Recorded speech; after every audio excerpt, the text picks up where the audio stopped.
గోరు చుట్టు మీద రోకటి పోటు అంటే ఇదే. బీఆర్ఎస్ పార్టీకి సంబంధించినంత వరకు ఆ పార్టీకి దెబ్బ మీద దెబ్బలాగా అనేక సన్నివేశాలు కనిపిస్తున్నాయి, అనేక పరిణామాలు కనిపిస్తున్నాయి. ఇందులో ఈ మధ్యకాలంలో సుప్రీంకోర్టు ఒక తీర్పు ఇచ్చింది.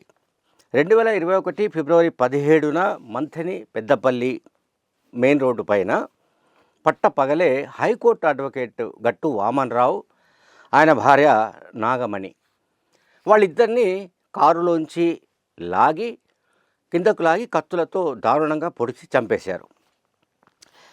కారులోంచి దింపి కత్తులతో పొడిచి చంపిన దృశ్యాలు కూడా అప్పట్లో కొంతమంది ఆ దారిలో వెళ్తున్న వాళ్ళు వీడియోలు కూడా తీశారు, ఫోటోలు తీశారు. అవన్నీ కూడా మీడియాలో వచ్చాయి అప్పట్లో. ఇప్పుడు ఇది 4 ఏళ్ల కిందట, 2021 ఫిబ్రవరి 17. అయితే ఈ జంట హత్య కేసులో బీఆర్ఎస్ పార్టీకి చెందిన మంథని మాజీ ఎమ్మెల్యే పుట్ట మధు పేరు బాగా ప్రముఖంగా వచ్చింది.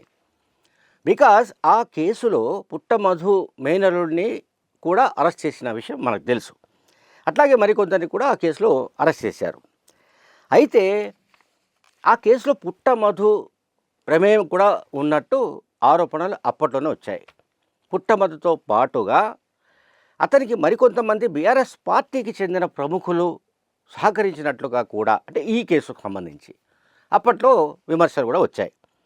సో ఈ కాంటెక్స్లో గట్టు వామన్రావు తండ్రి గట్టు కిషన్ రావు సుప్రీంకోర్టును ఆశ్రయించాడు. ఈ కేసులో మొత్తం నిజానిజాలు తెలియాలి, దీని వెనుక పెద్ద కాన్స్పిరసీ ఉంది, ఈ హత్యకు సంబంధించి లోకల్ పోలీసులు జరిపిన దర్యాప్తు పట్ల తనకు నమ్మకం లేదు, ఆ విచారణ డొల్లగా జరిగింది అని కిషన్ రావు ఆర్గ్యుమెంట్ చేశాడు. కిషన్ రావు తరపున అడ్వకేట్స్ ఆర్గ్యుమెంట్ చేశారు. సో చివరికి సుప్రీంకోర్టు ఏం చేసిందంటే ఈ కేసును సిబిఐకు అప్పగించింది. గట్టు వామన్రావు, ఆయన భార్య నాగమణి ఇద్దరి హత్య పైన సిబిఐ థరోగా ఎంక్వైరీ చేయాలని సుప్రీంకోర్టు తీర్పునిచ్చింది, ఆదేశించింది. ఇప్పుడు ఇక సిబిఐ రంగంలోకి దిగుతోంది. ఇవాళ రేపో ఎల్లుండో దిగబోతోంది, సిబిఐ టీం దిగబోతుంది. సో సిబిఐ రంగంలోకి దిగిన తర్వాత ఏ విషయాలు బయటకు రాబోతున్నాయి అనే దానిపైన ఇప్పుడు బీఆర్ఎస్ పార్టీలో ఉత్కంఠ కొనసాగుతోంది, ఒక రకమైన ఆందోళన కూడా కొనసాగుతోంది. ఎవరెవరి పేర్లు వస్తాయి, పుట్టమధు ప్రమేయానికి సంబంధించి ఆధారాలు ఏమైనా దొరికే అవకాశం ఉందా? ఈ ఇన్సిడెంట్ జరిగినప్పుడు, ఈ జంట హత్య జరిగినప్పుడు బీఆర్ఎస్ పార్టీ అధికారంలో ఉంది, కేసీఆర్ ముఖ్యమంత్రిగా ఉన్నాడు.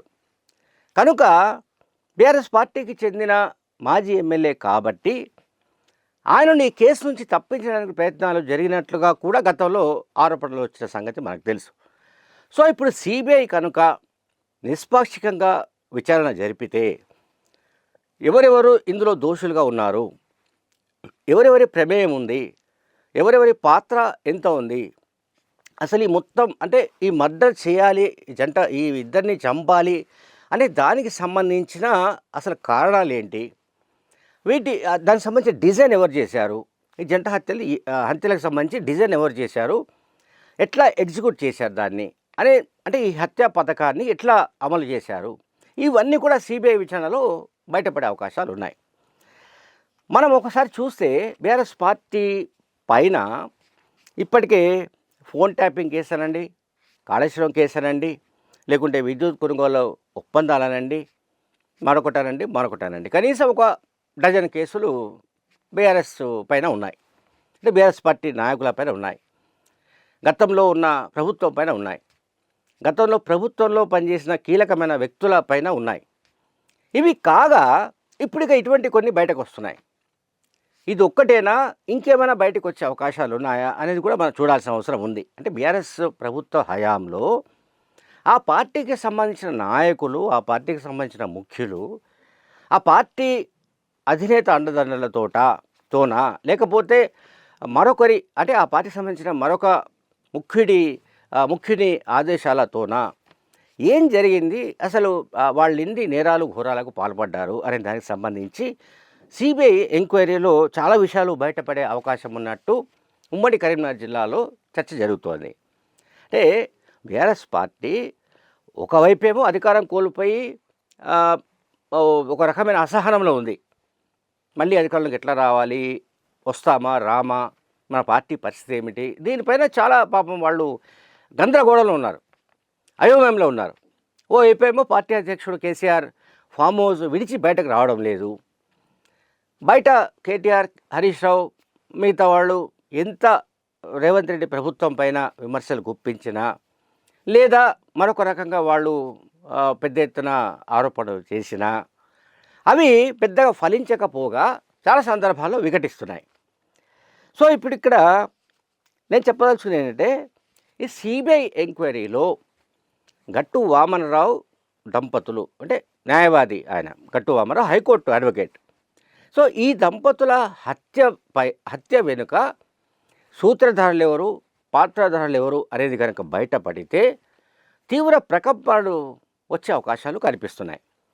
ఈ నేపథ్యంలో పుట్టమధు మరి బీఆర్ఎస్ పార్టీలోనే ఉండే అవకాశం ఉందా, లేక తాను ఈ కేసు నుంచి సేఫ్ కావడానికి, తనను తాను రక్షించుకోవడానికి మరేదైనా దారి వెతుక్కుంటున్నాడా, వేరే రాజకీయ పార్టీలోకి వెళ్ళడానికి సంబంధించిన ఏర్పాటు ఏమైనా చేసుకుంటున్నాడా అనే ప్రశ్నలు కూడా ఉమ్మడి కరీంనగర్ జిల్లాలో బీఆర్ఎస్ పార్టీలో వ్యక్తమవుతున్నాయి. Thank you very much.